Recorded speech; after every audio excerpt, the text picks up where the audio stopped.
Hi everybody and welcome back to Lost Genre Reddit Stories. This post is from the subreddit Am I the A-hole and it's by user ExcitingStable3113. Am I the a-hole for telling my friend she had it coming when she kept complaining about her husband leaving for her pick-me friend? About a year ago, my husband made a friend at work, Jen, who is honestly the worst. I don't have the word count needed to explain why, she just is. I met her at a work event his company had and she introduced herself by hugging my husband's arm and saying, "It's so nice to finally meet his home wife. I'm his work wife." My husband had enough sense to push her away and announced she was in no way his wife. But after that, she essentially blamed me for wrecking her friendship with him. Apparently, they used to have lunch, sometimes with colleagues, sometimes alone, and got drinks after work, sometimes with colleagues, but he stopped after that. I never had to ask him to. I told him he could hang out with her if he wanted, but he said he could tell it would cause problems and it wasn't worth it. Anyway, Jane started telling people I was controlling, jealous, and often bullied her when we were alone. I've never been alone with her. Recently, Jane met one of my friends, Kate, and Kate decided she was the nicest girl ever. I warned Kate that Jane had a pick-me vibe, but Kate started yelling that she never wanted to believe what Jane said about me, but since I immediately badmouthed her, everything else must be true too. This shocked me, but I didn't fight because maybe it was true. Maybe I was just jealous and scared and my dislike was just a reaction. My husband said it wasn't and he thought I had a right to dislike her though. Now, a couple of weeks ago, it got out that Jane and Kate's husband were having an affair. Kate had introduced them, despite my husband saying that she probably shouldn't. Kate blamed this on him always defending me. When Kate demanded her husband end it with Jane, he ended it with Kate instead, kicked her out of the house and moved Jane in. Jane apparently told Kate she could use her apartment until the lease is up because they're friends. Kate's a housewife, her money is her husband's and he cut her off. So I got her a hotel for the week while she disputes that. I've woken up every day to calls and texts from Kate crying about the whole thing. She kept saying she never could have guessed Jane would do this. I told her I showed her messages Jane had sent me and Kate had just cut me off. Yesterday, I'd finally had enough, partially because Kate had practically ghosted me when I warned her about Jane and started agreeing that I was being petty. Normally, I'd always support Kate no matter what, but I felt betrayed too, and now she's back because Jane's a jerk? So I might be the a-hole here because I asked her to stop talking about it for 10 minutes so I could breathe, to talk about anything else to distract herself. She got mad. I said I understood it was bad, but it also didn't feel fair to me because I warned her. She made her own choices and honestly had it coming for ignoring the obvious red flags. Now, many of our friends are saying that was too harsh and unsupportive, but why should I sugarcoat common sense? So, am I the a-hole? Well, no, I don't think you're the a-hole. I mean, apparently Kate is a really good friend of yours or was a really good friend of yours, but she chose to believe Jane over you when you tried to warn her. And now, as you say, she's back because Jane's a jerk? She's not a jerk. She's a home-wrecking a-hole. But still, you're definitely not the a-hole in this scenario. I understand that what Kate is going through must be horrible, of course, but she was the one that pushed you away when you tried to warn her about Jane. She was the one that actually said, well, maybe Jane was right about you and you suck, and then she ghosted you. So maybe the people that are calling you unsupportive should be the ones offering a shoulder to Kate so she can cry on it and not bother you with the whole issue. So again, OP, no, I don't think you're the a-hole. And what do you guys think? Let me know in the comments section, and now let's check out the community comments. Spirited Ad 6144 says, not the a-hole. You warned her and she practically ended your friendship because of this. Now she wants to be your friend again because the thing that you warned her against happened. While it was kinda rude, you were right. Sundress Seductive says, you warned Kate about Jane and tried to help her see the red flags. It's not your fault if she chose to ignore your advice and now has to deal with the consequences. It's natural to feel frustrated when someone dismisses your concerns and then comes back expecting your full support. Cosmopolite24 says, not the a-hole. Kate ghosted you and supported someone who was bad-mouthing you. Despite this, you are being kind enough to pay for a hotel room for her and being a shoulder to cry on. That's very admirable of you. Being a friend doesn't mean you support your friends in everything they do. It means accepting her despite flaws and sometimes poor choices. Good friends stop friends from making mistakes. You did that. She didn't listen. And she is still not acknowledging her part in this whole mess or appreciating you. So it's natural for you to feel frustrated and emotionally exhausted. How can she recover and move on if she doesn't admit her role too? And Similar Traffic 7317 says, not the a-hole, you warned Kate about Jane. She didn't listen and now Jane has replaced her in her own marriage. If it was me, I would go no contact with Kate. Block, block, block. Opie's edit. I've noticed a few questions repeated in the comments, so I'll quickly try to explain. The work wife is not when I stopped liking Jane. This moment was a test of my husband's character, not hers. She should like my husband. Everyone should. He's a 12 out of 10. He's not only beautiful and kind, but he's weirdly fascinating. He looks like Chris Hemsworth, Zac Efron, and Ryan Reynolds had a beautiful angel baby who somehow has the personality of an intellectual Patrick the Star from SpongeBob. This is a weird description, but it makes so much sense when you meet him. His face and personality are so contradictory that if you talked to him online, you'd think you were being catfished. Last night at dinner, he spent 1.5 hours discussing his favorite type of rock. He's not a geologist. He doesn't have a rock collection. This is not a normal part of our conversations. I said, "Hey baby, how was your day?" And he said, "Fine. You know what my favorite type of rock is?" And that was dinner, and yet somehow I was enthralled the whole time. He is so hardworking, he's so smart and so dedicated, he'll succeed in any job he does. Everyone loves him, as they should. I'd honestly rant about him for hours. He's my favorite type of rock. But on to the main point. This man does not have social cues. That might explain to the rocks, I don't know. If she had not said the actual words work wife, there's no chance he would have caught on. I'm saying this because her games were so obvious that even my beautifully ignorant husband was able to catch on. I started disliking Jane because of her actions, her words, and the way she talked about people and things. It was always very nasty. Also, Kate's personality has changed drastically since spending time with her. I found out about their friendship after I had already started a while before. Kate brought Jane to a book club my friends host. Kate met Jane at our Pilates studio. Jane told me my husband told her she should go there because I do. But after reading some of your comments, I think I'll actually ask him about that. I never saw Jane at Pilates, but I might not have noticed her. I switched to the 6 a.m. class after getting a new job. Jane stayed in the 8 a.m. class because she didn't want to wake up at 5 a.m. Fair. Now, this is important. Kate and her husband have different stories about what's happening.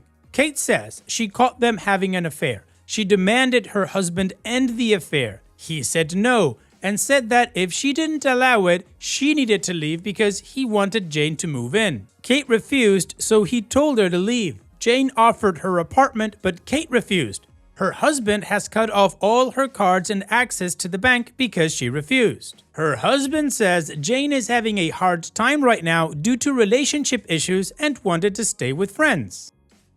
He agreed to let her stay with them, but Kate got jealous, accused them of having an affair, and decided to leave on her own because he refused to kick Jane out during her hard time. Jane felt bad and offered to let Kate stay at her apartment until Jane feels better. Kate refused because she's entitled and is now demanding money because she's an angry gold digger. Both stories sound fun. Neither actually have anything to do with me.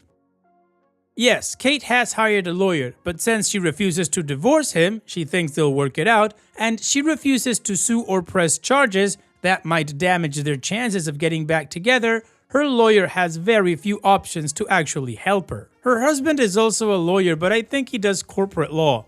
Still, he knows what he needs to say and do to lose as little as possible if he chooses to divorce. Also, for the people saying my husband should report to HR, I won't say you're wrong, but I can't imagine my husband will. He doesn't want to be a part of the drama. That's part of the reason we got her a hotel rather than letting her stay in our spare bedroom. In hindsight, I'm kind of glad because I would have said yes, and I know she's going through a hard time, but it's so much negativity that even my workplace has started to notice something is bothering me. Also, some of the comments are making me question the friendship entirely. Oh wow, this story is a mess, but the community agrees that OP is not the a-hole, and in OP's edit we clarify a lot more. So let's move on to the update to see how this story ends. I first want to clarify that I don't think any of this is that dramatic or meaningful. To Kate, obviously, it's different, but as some of you mentioned in the comments, it's not my circus, not my monkeys. I am extremely emotionally detached, and honestly, I don't think that makes me a bad guy because I have my own life and problems. I don't need theirs. I also want to add that none of my friends are mad at me. If my husband can tell that Jane shows problematic behaviors, everyone can. There were nothing but warning signs that she found pure joy in wrecking people's lives. She's very open about it. It makes her feel important and powerful. She's not an evil mastermind. She's not very cunning. She's extremely obvious. This is part of the reason I said what I said and haven't blamed her husband. They made their own mess. They played stupid games and are going to win stupid prizes. Also, I never said I told you so or rubbed it in her face. I asked her to stop for 10 minutes, and when she refused, I explained why I needed her to stop. My friends just thought it was too harsh. We spoke calmly. There has been no yelling or anger from us. Kate, Jane, and their husband maybe, but I'm not involved in that. Other than financially and emotionally supporting Kate for the meantime, I'm not involved and actually want to be less involved in their drama, which is why I asked her to stop. We have a psychologist friend. Go rant to her. I think she needs to practice anyway. More on that shortly. My main question was whether I was indeed wrong for what I said, and I think I have enough to build a good enough idea. Thank you for that. As I've said a few times in the comments, I'm not a lawyer. I'm not sitting in on lawyer meetings or home discussions. I only know what I'm told, and I mostly hear Kate's side, against my will at this point. Now, on to the update. To start, I asked, and my husband doesn't know if she's done anything inappropriate to him at the office, but they've already been investigating it. I asked about why he told Jane about my Pilates class last year. He said that she'd ask him if he went to the gym. He said he did, and she said she'd wanted to join a gym to work on flexibility and asked what gym he goes to. Instead, he told her my Pilates class because my studio has yoga. He told her I was in the 8 a.m. class, which she apparently joined. This makes me a little uncomfortable after reading some of the comments because now all I picture is her somewhere in the back of the class watching me. I hope that's just my imagination. I guess after I stopped going at 8 a.m., she approached Kate. My husband also told me last night that HR at his company has essentially washed their hands off Jane. I don't know if this is popular in every country, but there we have a section of the government that directly regulates and oversees all companies and businesses to ensure safety and fairness, possibly more than that too, I don't know. Pretty much, if you feel a company is disregarding your safety as an employee or is allowing mistreatment and the HR and executives at the company won't help, you can go over their heads to the government who will step in and help. They can force a company to be held liable for any unlawful actions towards employees. Most people never use this organization because companies do fear them and will actively avoid letting them get involved in investigating the company.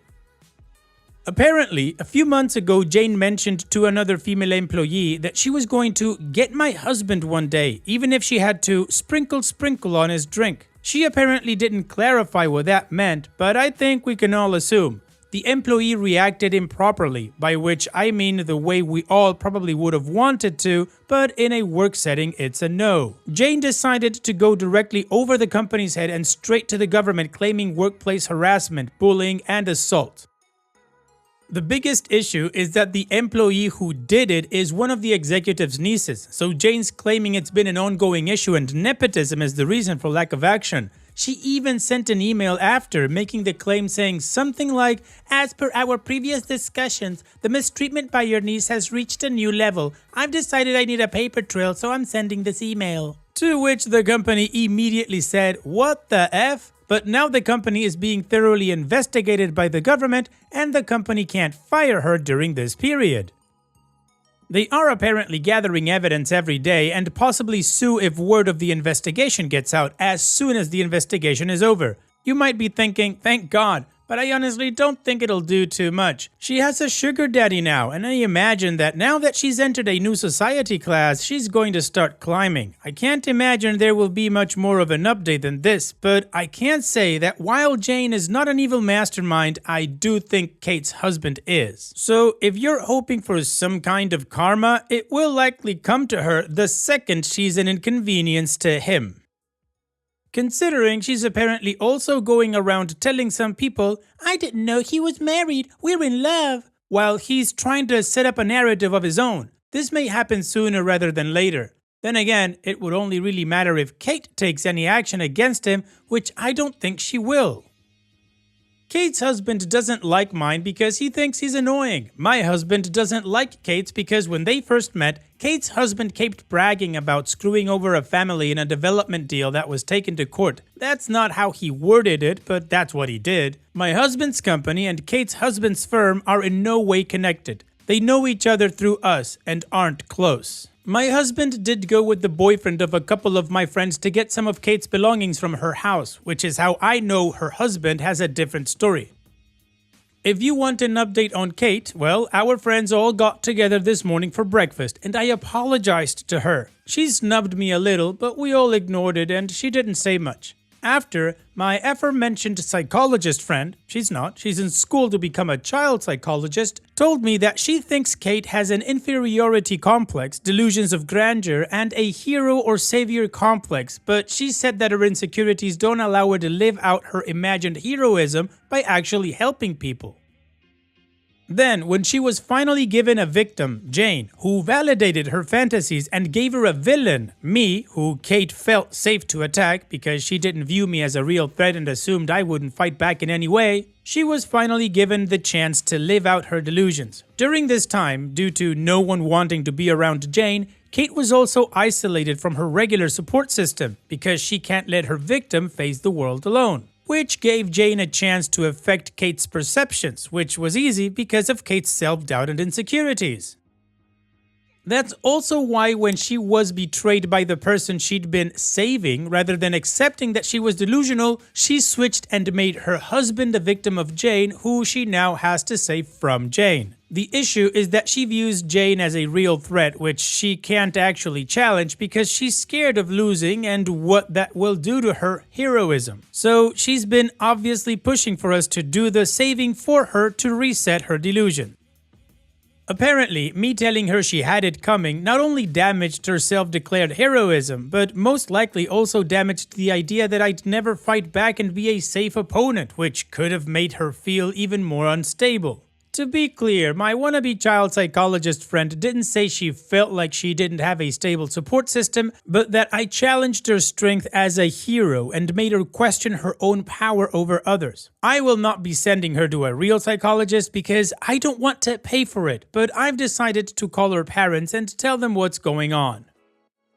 After reading some of your comments about the kind of friend Kate is, I am also going to pass financial support to her parents to take care of. I don't want to cut her off for good. One, because we've been friends since middle or high school and 10 years is a lot. It hurts to think it will end. And two, because I feel like, based on what my other friends said, maybe I could have prevented it by being closer to Kate.